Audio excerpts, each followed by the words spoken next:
Ассаламу алейкум туугандар.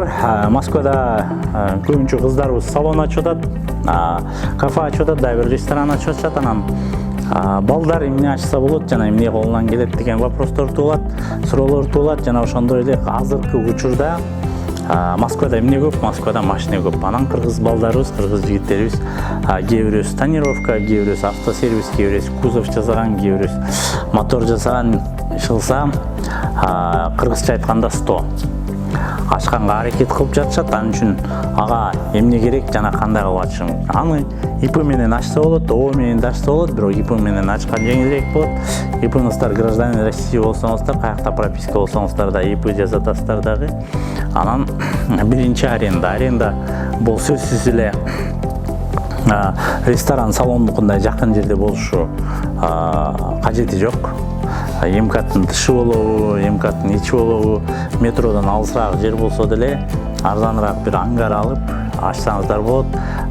Эгер подъемник баарын сатып ала турган болсоңуздар, аябай кымбатка түшүп каласыздар. 2-3 миллион мыңга чейин кетип калышы мүмкүн. Кымбат болуп калат. Ошондуктан өзүңүздөргө карап, действующий алып, ошону жакшылап реклама кылып, жакшы мастер, жакшы профессионал ишкерлерди, иштеген балдарды алсаңыздар, анын кафе, ресторандыкындай эмес, анын жумушу жеңилирээк. Анткени көп нерсе баардыгын машина келгенден соответственно өздөрү сатып алып келип берет. Сиздердин балдарыңыздар, сиздерде иштеген балдар только ошону туура коюп, туура оңдоп коюш керек да. Анан баш аягы даярын алсаңыздар 100 миңден 200 миңге чейин. Ал эми тонировочный центр, обклейка ачабыз десеңиздер, аяка эч кандай эчтекен кереги жок. Бокс алсаңыздар деле болот, кичинекей ангарды алсаңыздар болот, кичинекей бир 70 квадрат метр, 80 квадрат метр жер алсаңыздар болот. Самый главный аякта жылуу болуш керек, анан свет болуш керек. Анан ошону ачып, обклейка,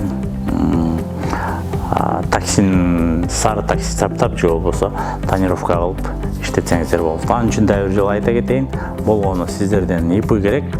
Анан балдарды официально жумушка орноштуруп койсоңуздар керек. Бирок 1-2, 3 айга чейин эчтекеси жок деле иштеп, байкаштырып көрсөңүздөр болот. Анын эч кандай кыйынчылыгы жок. Бирок келечеги бар жумуш деп айтмакчымын. Ошондуктан эгер машинеге кызыгып жүргөндөр же бир машина менен иш кылып жүргөн болсоңуздар, ушул тармакта иштей берсеңиздер болот. Ассаламу алейкум, ийгилик барыңыздарга.